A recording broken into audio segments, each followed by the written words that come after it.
Earlier in the program, we brought you Gary Brody's story. Gary lives in Dunedin and was diagnosed with prostate cancer in January, a formal diagnosis.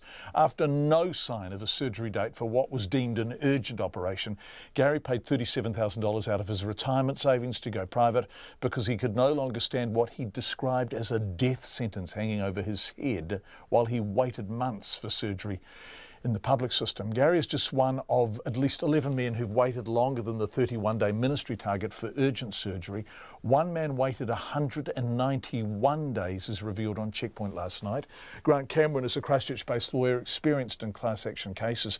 I asked him if patients whose health had worsened while waiting longer than they should for surgery could be entitled to compensation, and if there had been a precedent.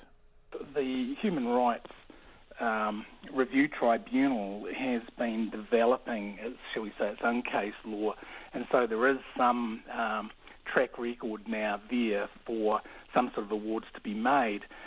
Going back to the early 90s, we brought exemplary damages proceedings in the High Court regarding Good Health Wanganui and cancer misdiagnosis issues there.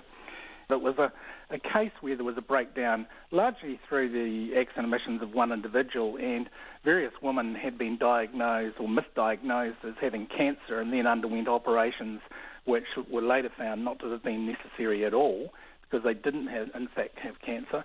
And then there was a similar group who were misdiagnosed as being free of cancer when in fact they had it.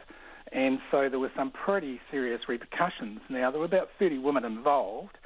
The Crown, unfortunately, decided to try and defend the legal proceedings, but at a point some years down the track, when the Gisborne cervical cancer inquiry started, this commission of inquiry, because there were about 600 women affected in very similar fashion in Gisborne, the Crown found it convenient to settle the Good Health Wanganui matter, I think possibly with one eye on the fact that the Ministry had been made fully aware of the circumstances in 1994, and were that to be resurrected and included in the Commission of Inquiry of 1999, there would be a much higher degree of embarrassment and some wider and more serious questions to be asked.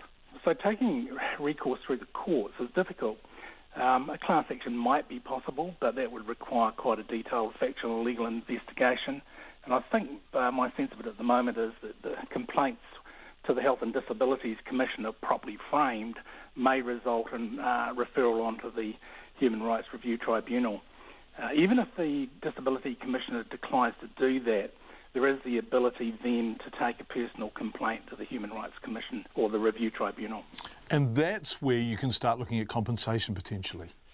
Yeah, that's right. Nevertheless, I think there are a much wider range of issues here that need to be addressed. Okay. What are the issues? What are the most important issues in response to what we have learnt about the urology department at Dunedin Hospital?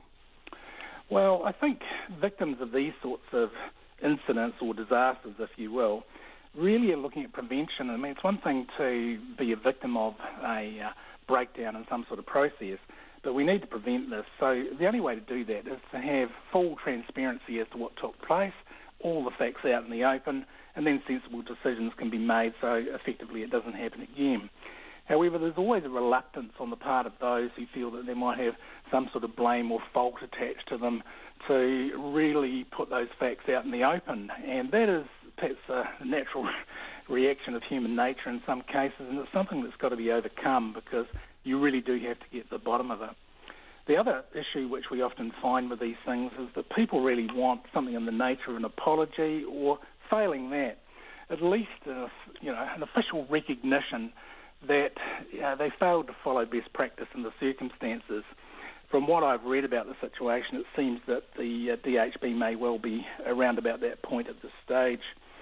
So it's only after we cure the problems and focus on how we're going to move ahead for the future and get some appropriate remedial action for these people that matters of compensation might be looked at in the final sort of mop-up, as it were.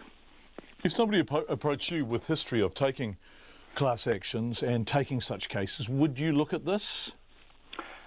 We would certainly be interested to look at the factual metrics, as it were, consider what the legal options are. I think the important thing for the people affected here, they have to act in a unified fashion.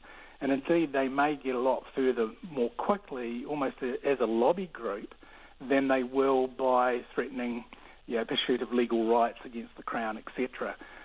If forced to, legal redress might be a matter of last course, but really it should be a matter of last resort. That's Grant Cameron, a lawyer based in Christchurch.